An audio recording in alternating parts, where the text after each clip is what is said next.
그 종종 우리가 이제 뉴스를 보게 되면 그 이제 재벌가 뉴스가 가끔 나올 때가 있어요. 그래서 재벌 2세 또 재벌 3세들이 좋은 소식이 아니라 좀 이렇게 안 좋은 소식, 안타까운 소식들이 나올 때가 있더라고요. 그런데 재벌 2세나 재벌 3세 하면 그야말로 금수저를 물고 태어난 사람들 아닙니까? 그러니까 출생 자체가 이미 다른 거예요. 그냥 특별하지요. So special 하지요. 그죠? 일단 그들은 재산이 많아요. 우리가 생각하는 그런 정도가 아니죠.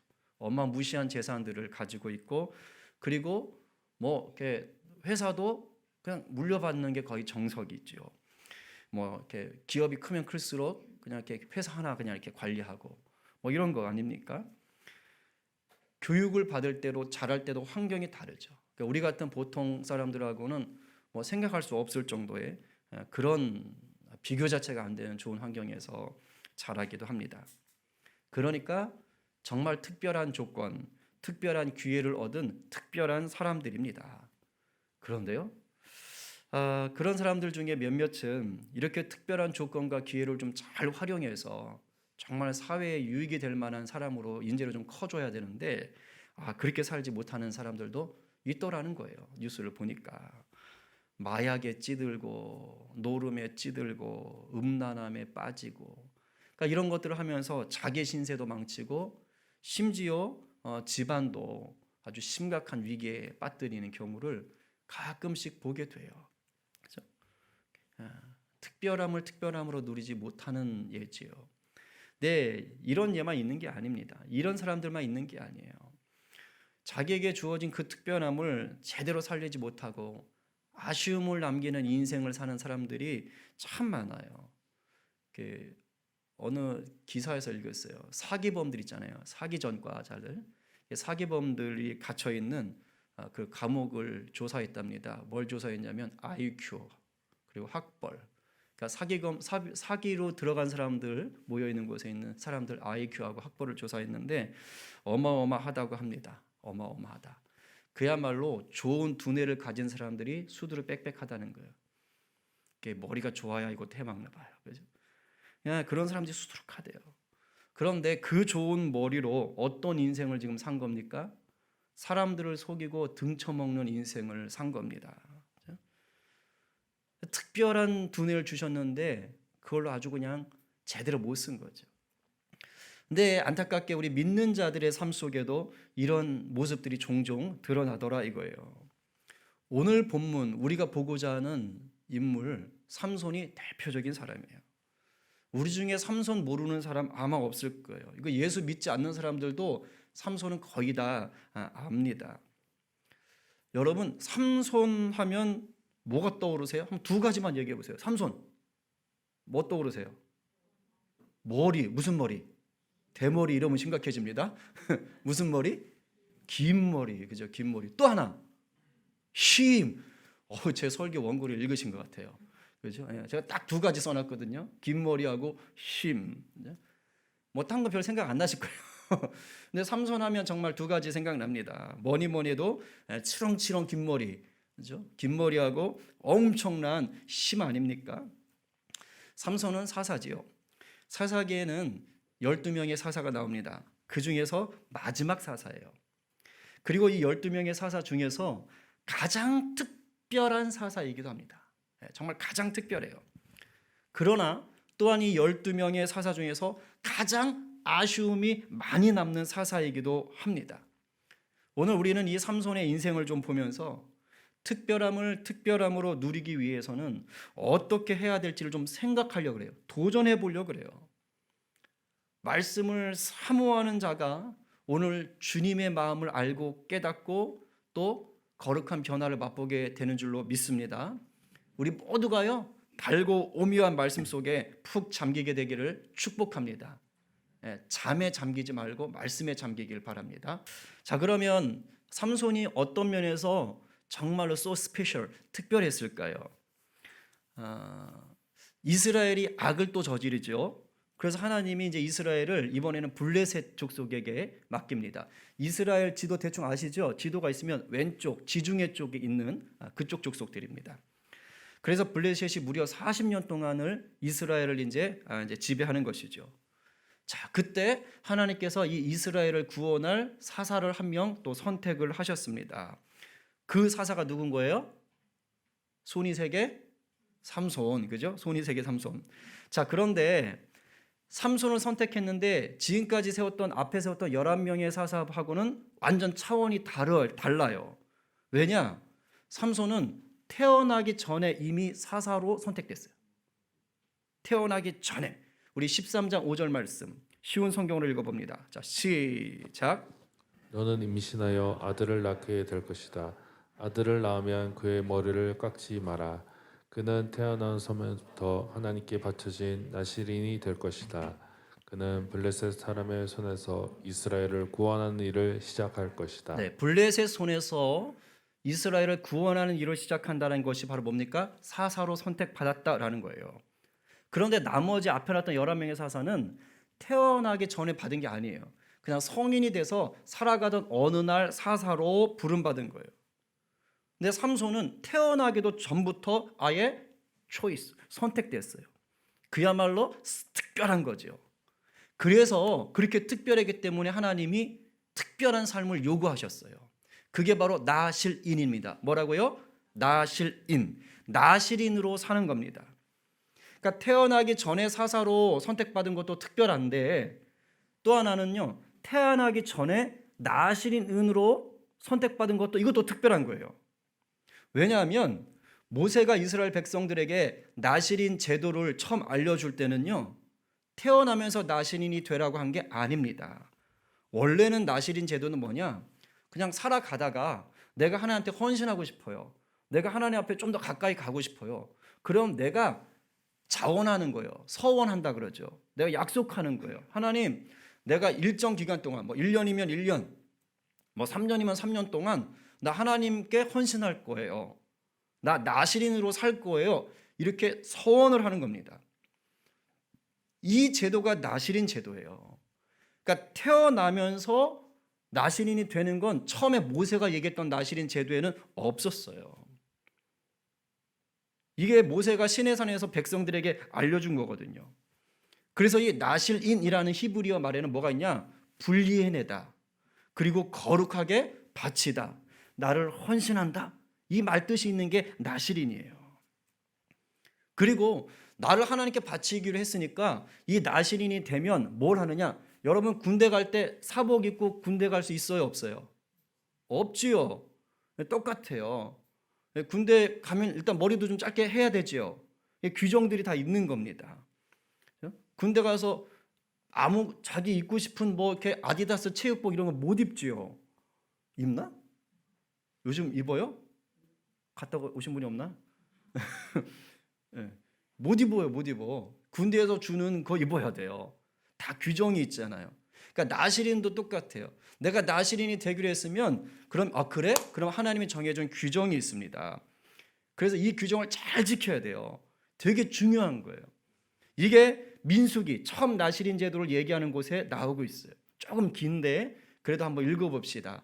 나를 나실인으로 삼을지도 모르잖아요. 아니 삼으셨을지도 몰라요. 그러니까 이건 내 거다. 오늘 나한테 주시는 말씀이다. 이렇게 한번 읽어보도록 하겠습니다. 자, 제가 한 절 읽고 여러분들이 한 절 읽고 이렇게 읽겠습니다. 자, 제가 2절 먼저 읽을게요. 이스라엘 백성에게 전하여라. 남자든 여자든 특별한 맹세 곧 나실인의 맹세를 해서 자기를 여호와께 헌신하기로 했다면 포도주와 독한 술을 마시지 말고 포도주나 독한 술로 만든 초도 마시지 마라. 또 포도즙도 마시지 말고 포도나 건포도도 먹지 마라. 나실인으로 살기로 맹세한 동안에는 포도나무에서 난 것은 아무것도 먹지 마라. 씨나 껍질도 먹지 마라. 나신으로 살기로 맹세한 동안에는 머리털을 깎지 마라. 여호와께 맹세한 특별한 기간이 끝날 때까지 그는 거룩해야 하므로 머리털이 자라도록 내버려 두라. 나실인은 여호와께 맹세한 특별한 기간에는 시체를 가까이 하지 마라. 설사 그의 아버지나 어머니나 형제나 누이가 죽었다 하더라도 그들의 시체를 만지지 마라. 만약 만지면 부정해질 것이다. 그가 하나님의 나신이라는 표가 그의 머리에 있기 때문이다. 다 함께 나실인으로 살기로 맹세한 동안에는 여호와께 거룩하게 구별된 사람이다. 자, 이거를 지금 하나님 억지로 시킨 거예요? 아니면 자기가 하겠다고 해서 선택해야 되는 거예요? 나시린 제도는 뭐라 그랬죠? 서원. 내가 이렇게 살 거예요 라고 하는 거예요. 그래서 하나님 정해준 대로 그 일정 기간 동안 이렇게 지켜가는 겁니다. 자, 포도에서 나온 건 일체 먹지 말래요. 요 기간에는 왜 그럴까요? 그 마시는 포도를, 독주를, 그러니까 뭐 씨도 먹지 말라 그러잖아요. 그러니까 이건 뭐냐? 내 정신을 혼미하게 하는 것을 아예 피해라 뜻이에요. 나시린 기간은. 그리고 머리를 자르지 말아라. 이건 뭘까요? 뭐 여러 가지 얘기할 수 있겠지만 보통 우리가 생각할 수 있는 것은 뭐냐? 외모에 정신 빼앗기지 말아라 이겁니다. 그런데 신경 쓰지 말라는 거예요. 그리고 시체를 가까이 하지 말라는 것은 이 당시 법으로 시체를 가까이 하는 건 부정한 거예요. 그래서 그 부정해지지 말란 뜻입니다. 그러니까 나를 하나님께 드리기로 약속했으면 몸과 마음을 철저하게 누구에게만 쏟아라? 하나님께만 쏟아라. 이걸 하나님이 이제 규정을 만들어 주신 거예요. 그러니까 나시린으로 부름받은 삼손에게도 이 규정이 적용이 됩니까? 안 됩니까? 당연히 똑같이 적용되는 거죠. 그래서 머리를 깎지 말라고 해서 긴 머리인 거예요. 그러니까 우리가 삼손할 때 긴 머리 생각나는 건 뭐 때문에 그래요? 나시린이었기 때문에 긴 머리인 겁니다. 머리가 길어서 힘이 센 게 아니에요. 나시린이어서 머리가 길었던 겁니다. 자, 또 하나의 특별함이 있어요. 아까 얘기했죠? 파워, 엄청난 힘이죠.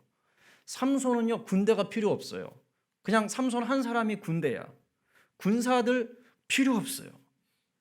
오늘 본문의 내용들을 쭉 보게 되면 삼손 이야기를 보면 일단은 사자, 그것도 젊은 사자. 젊은 사자를 못 찢듯이 찢었다 그래요? 새끼 염소 찢듯이 찢어버렸다 그래요. 아니 어떻게 찢는다는 표현을 쓸까요? 그죠? 그냥 자꾸 그냥 이렇게 해버린 거죠. 얼마나 힘이 좋으면 새끼 염소가 아니고 젊은 사자를 그렇게 했다는 것입니다. 거기다 맨손으로 블레셋 사람들 30명을 때려 죽여요. 이 정도 약갑니다. 그리고 여우 300마리를 맨손으로 잡아요. 이 정도 약과예요. 뭐 이제 꽁꽁 줄로 쇠 줄로 묶어놓은 거 그거 그냥 이렇게 재 풀어내듯이 풀어냅니다. 가장 하이라이트는 뭐냐? 나귀 턱뼈 있죠, 턱뼈. 나귀 턱뼈 하나 붙잡고 뭐 하는 거예요? 블레셋 사람들 1000명을 때려 죽입니다. 이게 하이라이트죠. 여러분들 턱뼈 하나 주면 해보실 수 있겠어요? 이걸로 1000명을 때려 죽이는 거예요. 더 하이라이트가 하나 남았네요. 이건 뭐냐? 그 블레셋 사람들의 신전 기둥 딱 붙잡고 신전 전체를 다 무너뜨리는 거예요. 밀어가지고. 그리고 한 번에 3000명을 그냥 그 자리에서 몰살해서 죽게 만들어 버립니다. 이걸 다른 사람 힘을 의지하지 않아요. 오직 혼자 힘으로 다 해버립니다. 그래서 성경 속을 보면 삼손보다 힘센 사람이 있을까요? 없을까요? 없어요. 없어요. 골리앗 아닌가? 골리앗은 이렇게 힘썼다는 얘기 없어요. 그냥 키 엄청 컸고 소리만 컸지 뭐 이게 대단하게 이렇게 이 정도로 파워 있게 활동했다는 것은 나오지가 않습니다. 그야말로 하나님께서 이스라엘을 블레셋의 손에서 구원하시기 위해 삼손에게 뭘 주신 거예요? 그냥 힘도 아니고 아주 특별한 힘을 주셨던 거예요. 자, 그런데요. 삼손이 하나님이 주신 이 특별함을 특별하게 쓰지를 못했습니다. 하나님이 삼손을 특별하게 부르셨지만 삶은 아쉬운 삶을 살고 말았어요. 하나님이 뜻하신 대로 나시린으로 구별된 삶을 살지 못했어요. 오히려 천박하고 비참한 삶을 살았어요.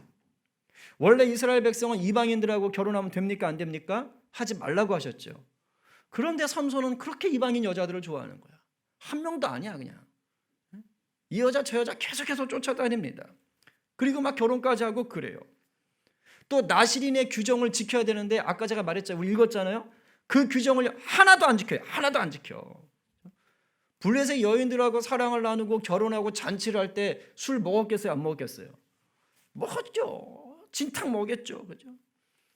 그 쾌락을 즐기고 독주를 마시고 포도주를 마시고 거기다가 자기가 찢어 죽인 사자에 벌하고 벌떼가 잔뜩 있는데 거기에 또 꿀이 잔뜩 담아있네.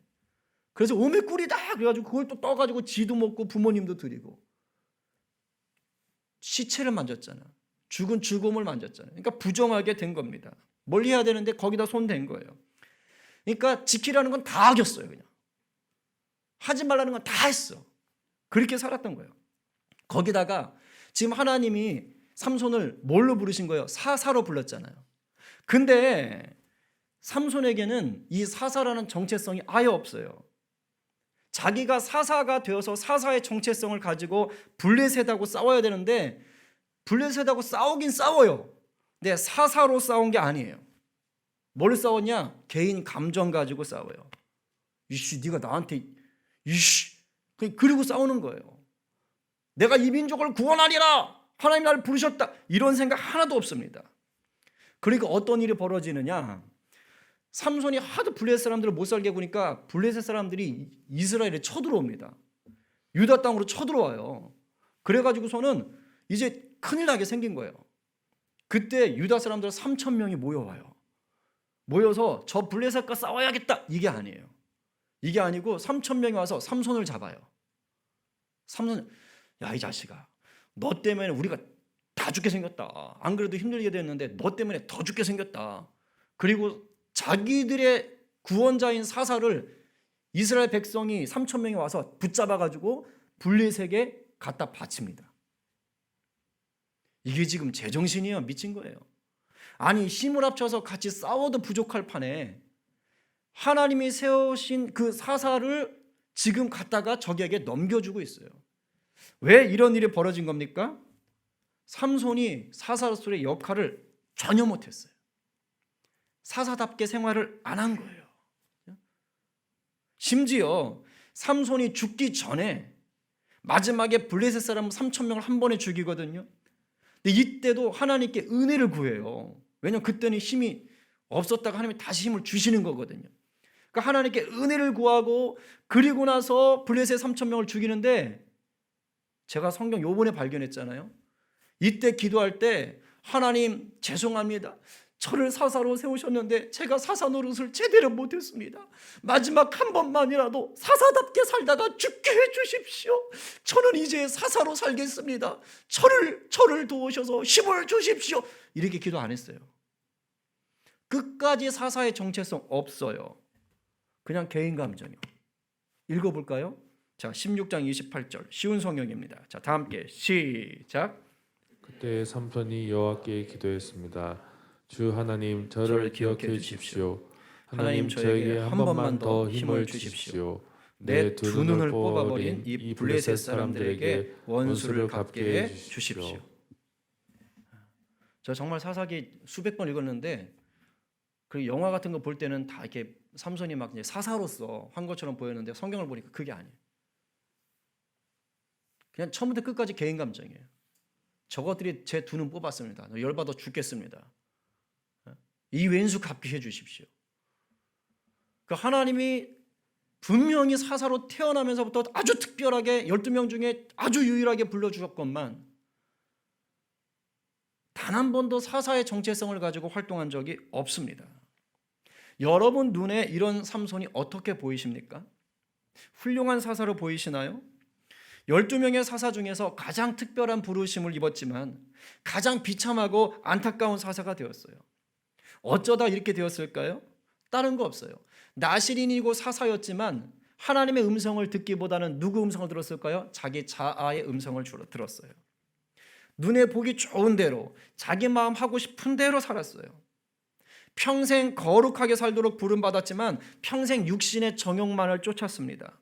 그런데 대가는요, 너무도 쓰고 매웠어요. 자신이 무찔러야 할, 분명히 하나님이 완전하게 무찔르게 하실 수 있는 그런 은혜도 주셨는데도 불구하고 자신이 무찔러야 할 그 블레셋 사람들에게 두 눈이 뽑혔어요. 거기다 노예가 되었습니다. 그리고 그들 앞에 끌려 나와서 놀림감이 되었어요. 이 일로 하나님을 욕보이는 자가 되었습니다.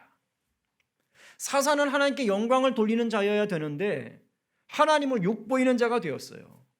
근데 그거 아세요? 성경이 삼손의 이러한 분위기를 그대로 적어놓고 있습니다.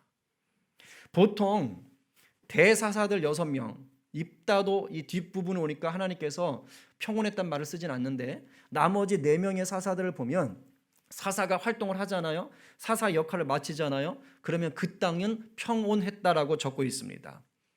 이게 성경이 말하는 거예요. 사사를 세워서 하나님이 일을 하셨고 그 사사 덕분에 그 땅에는 자유가 평온이 찾아왔다 하는 겁니다. 어디 볼까요? 3장 11절. 그 땅이 평온한 지 40년에 그나스의 아들 온니엘이 죽었더라. 대사사 중에 첫 번째입니다. 3장 30절. 그날에 모압이 이스라엘과의 굴복함에 그 땅이 80년 동안 평온하였더라. 대사사 중에 에웃을 얘기하는 거예요. 사사기 5장 31절. 여호와의 주의 원수들은 다 이와 같이 망하게 하시고 주를 사랑하는 자들은 해가 힘있게 도둠같게 하시옵소서. 우리가 암송했던 것이죠. 그 땅이 40년 동안 평온하였더라. 사사 드보라에 대한 얘기입니다. 그리고 사사기 8장 28절. 미디안이 이스라엘 자손 앞에 복종하여 다시는 그 머리를 들지 못하였으므로 기드온이 사는 40년 동안 그 땅이 평온하였더라. 사사 기드온에 대한 얘기예요. 사사가 사역을 마치고 나면 하나님이 그 땅에 평온을 누릴 수 있도록 허락하셨다는 거예요. 그런데 하여튼 삼손은 정말 특별해요. 삼손 이야기 속에서는요, 삼손이 몇 년 동안 사사를 했다는 얘기가 두 번이나 나옵니다. 15장 20절하고 16장 31절에. 그런데 평온했다는 말이 없어요. 블레셋 사람의 때에 삼손이 이스라엘의 사사로 20년 동안 지냈더라. 삼손이 이스라엘의 사사로 20년 동안 지냈더라. 20년 동안 사사를 했다는 얘기는 있는데 그 땅이 평온했다는 얘기는 하지 않습니다. 평온하지 않았던 거예요. 그래서 사사기는 뒤로 갈수록 점점 더 악화된다고 얘기했죠. 사사의 활동은 있었지만 평온을 누리지 못했습니다. 오늘 우리가 이것을 좀 볼 필요가 있습니다. 이 상황을 어떻게 받아들여야 할까요? 물론 하나님이 일을 안 하신 건 아니죠. 삼손이 개인 감정 가지고 그렇게 했어도 어쨌든 블레셋을 치긴 쳤습니다. 근데 사사로서는 제 역할을 감당하지 못했습니다. 이것을 어떻게 받아들여야 될까요? 오늘 우리에게 어떻게 적용해야 될까요? 여러분 잘 들으십시오. 여기서 바로 우리가 부르심과 살아남의 차이를 생각해 보셔야 돼요. 하나님의 부르심과 그다음 그 부르심에 맞는 살아남의 차이가 있다는 것입니다. 하나님의 부르심이 좋았다고 해서 살아남이 무조건 좋은 것이 절대 아닙니다. 예수 믿는 모든 자들은 하나님께서 전적인 은혜로 불러주신 자들이죠. 그리고 이 부르심에는 우리의 노력이 하나도 섞이지를 않았습니다. 예수의 십자가 보혈로 인해 하나님이 일방적으로 우리를 자녀 삼아 주신 거예요. 그래서 마귀의 종노릇 하던 것에서 우리가 하나님의 자녀가 되었지요. 이거 여러분이 선택하셨나요? 아닙니다. 하나님이 우리를 선택해 주셨고 우리를 불러주신 거예요. 내가 교회 나온 것 같고 내가 예수 믿은 것 같지만 사실은 그것이 하나님의 부르심 속에서 내가 하나님의 때에 나온 겁니다. 이것을 에베소서가 분명하게 밝혀주지요. 저는 이 구절 너무도 감격스럽습니다. 에베소서 1장 4절 5절 말씀 우리 한번 같이 읽어볼까요? 자, 시작. 곧 창세전에 그리스도 안에서 우리를 택하사 우리로 사랑 안에서 그 앞에 거룩하고 흠이 없게 하시려고 그 기쁘신 뜻대로 우리를 예정하사 예수 그리스도로 말미암아 자기의 아들들이 되게 하셨으니. 아멘. 창세전에 예정하시고 선택하셔서 예수 안에서 우리가 하나님의 자녀가 되게 하셨다는 거예요. 달리 말하면 삼손이 태어나기도 전부터 나실인이었듯이 예수 믿는 우리 성도도 뭡니까? 태어나기 전부터 이미 하나님이 창세전에 우리를 하나님의 자녀로 선택하고 불러주신 것입니다. 달리 말하면 우리는 영적으로 나면서부터 나실인인 거예요. 왜요? 예수 그리스도의 십자가의 은혜로 우리가 다시 태어났기 때문입니다. 하나님의 자녀로 살도록 부름받은 거예요. 거기다 하나님의 선물까지 주셨습니다. 우리가 하나님의 자녀답게 살 수 있도록 하늘의 각종 신령한 은사와 복들을 선물로 주셨어요. 구차하게 살지 않을 수 있도록 하나님이 허락하신 것입니다. 그리고 무엇보다 성령님이 함께 하시면서 내가 예수의 제자로 살도록 돕겠다고 하셨어요. 어떤 부르심? 완벽한 부르심. 어떤 부르심? 특별한 부르심으로 우리를 부르신 겁니다. 그런데요, 이 완벽한 부르심에 반해서 살아낼 때는요, 우리의 노력이 들어갑니다. 부르심에는 우리의 노력이 필요 없어요. 하나님의 영역이에요. 그러나 살아냄의 영역 속에는 내 노력, 내 의지, 내 선택이 들어갑니다. 살아냄은 우리가 개척해야 되는 미지의 땅과 같습니다.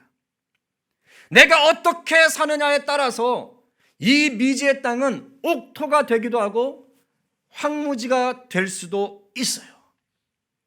이런 생각을 한번 해봅시다. 어떤 한 청년이 세계적인 기업의 말단 직원으로 취직하게 됐습니다. 그런데 그 기업의 회장이 이 말단 직원 청년을 너무너무 좋게 봤어요. 귀하게 봤어요. 그래서 너 내 양자해라. 그래서 자기 자녀가 되게 했습니다.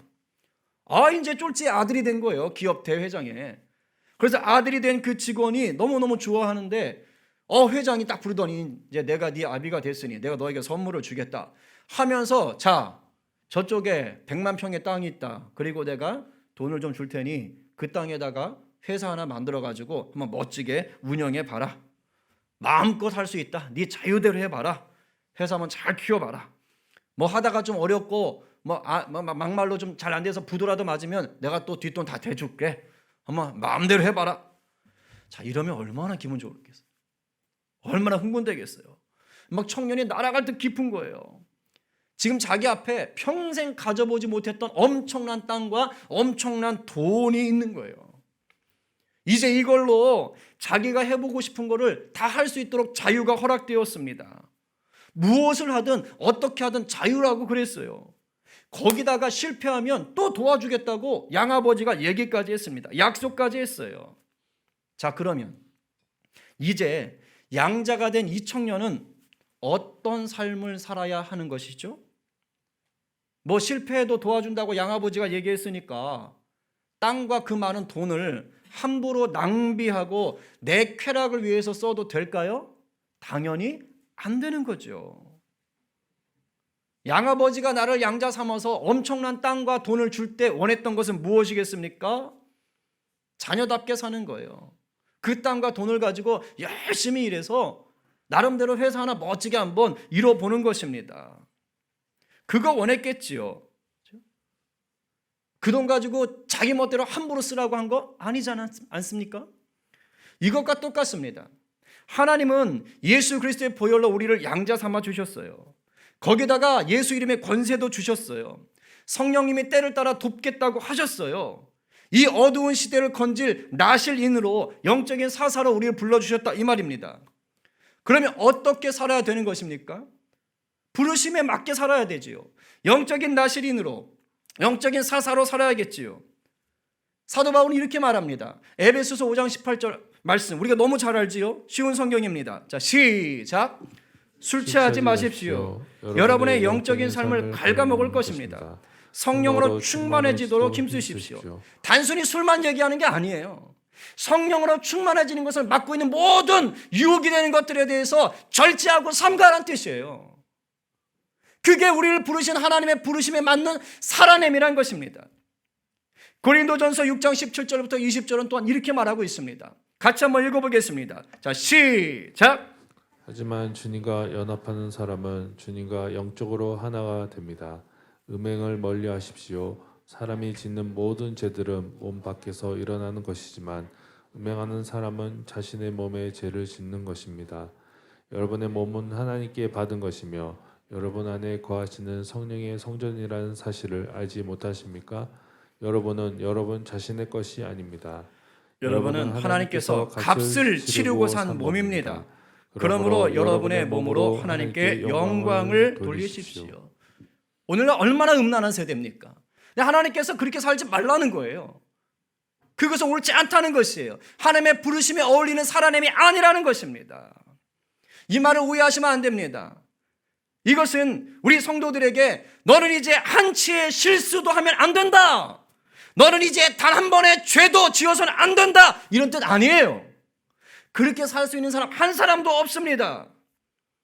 예수 믿어도요, 실수하고요, 무너지고요, 죄와 타협하면서 살아가더라고요. 때로는요, 도저히 주님 앞에 다시 설 수 없을 것만 같은 큰 죄를 짓기도 합니다. 근데 그거 아세요? 나실인도 그랬어요. 민수기의 나실인에 대해서 소개하는 내용을 보게 되면 그 뒤에 나실인이 자기가 헌신한 그 기간 동안 그 규정을 어길 때가 있더라는 겁니다. 어길 때가 있는 거예요. 뭐 포도주 먹을 때 있고요. 시체 가까이 할 때가 있더라는 거예요. 그럼 어쭈구리? 너 나신으로 살기로 했는데 어겼어? 너 이제 끝, 죽어. 이렇게 하실까요? 하나님이 그렇게 하지 않더라 이겁니다. 나실인 규정을 보게 되니까 너가 규정을 어기게 되면 그러면 무효다. 대신 다시 하나님 앞에 예배하라.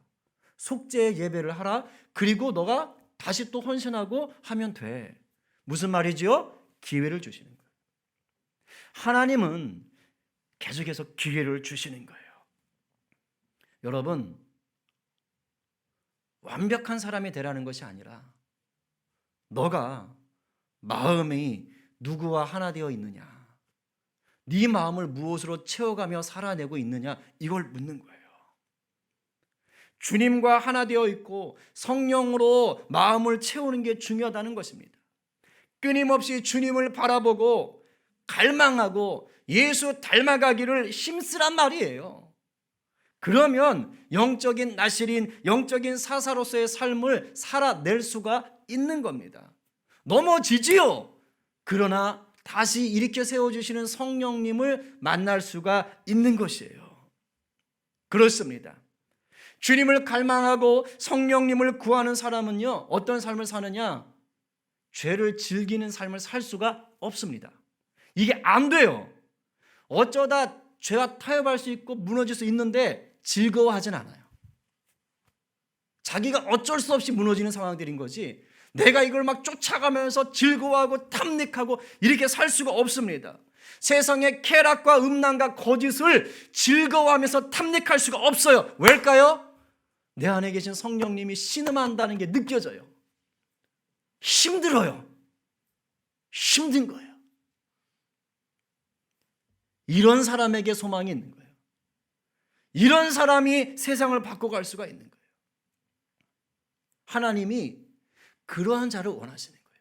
어떻게 보면 삼손 나름대로 하나님 불렀지요. 마지막에 힘들 때 하나님 개인적인 감정으로라도 하나님 불렀기 때문에 하나님의 은혜를 받긴 받았지요. 그러나 하나님의 부르심대로 살지 못한 안타까운 아쉬움의 많은 인생의 모습을 보여줬어요. 이걸 통해서 하나님 우리에게 도전을 주시는 거예요. 도전 주시는 거예요. 우리 모두는 예수 그리스도의 십자가의 보혈로 인해서 특별한 존재로 부름받았다는 거예요. 그래서 이제 예수의 이름의 권세를 가지고 이기는 자로 살 수 있게 되었다는 것입니다. 이것이 하나님 우리에게 주신 복 중의 복이에요. 그런데 살아내면 이제 우리 영역이라고요. 하나님이 주신 이 복, 이 승리는 우리가 살아내는 동안 예수 이름의 권세를 붙잡을 때 얻는 것입니다. 예수 이름의 권세를 사용하지 않으면 아무리 특별하게 부름을 받았어도 아쉬운 인생을 사는 것입니다. 이제 정리합니다. 여러분의 과거가 어떠하든 앞을 바라보십시오. 주님을 바라보십시오. 나를 위해 죽으시고 부활하신 그 주님께 시선을 맞추시기 바랍니다. 오늘도 살아 역사하시는 예수 그리스도를 붙잡으시기 바랍니다. 그러면 과거의 실패와 아픔과 쓴뿌리와 올무들은 나를 망치는 내 앞길을 막아서는 장애물이 아니라 하나님께 영광을 올려드리는 밑거름이 되는 거예요. 내가 주님을 바라보고 있는 한은, 내가 주님을 붙잡고 있는 한은, 내가 과거에 이건 버릴 것들이야, 나는 너무 수치스러워, 아니요, 하나님이 그런 것들을 사용하셔서 하나님의 영광의 도구로 쓰신다는 거예요. 오늘 누가 특별한 부르심에 감사하시면서 허락된 삶의 자리에서 영광스러운 삶을 살아내시겠습니까? 부르심과 살아냄 명심하셔야 돼요. 오늘 말씀에 아멘으로 화답하는 저와 여러분 모두가 영광스러운 부르심과 영광스러운 살아냄의 주인공 되기를 간절히 축원합니다.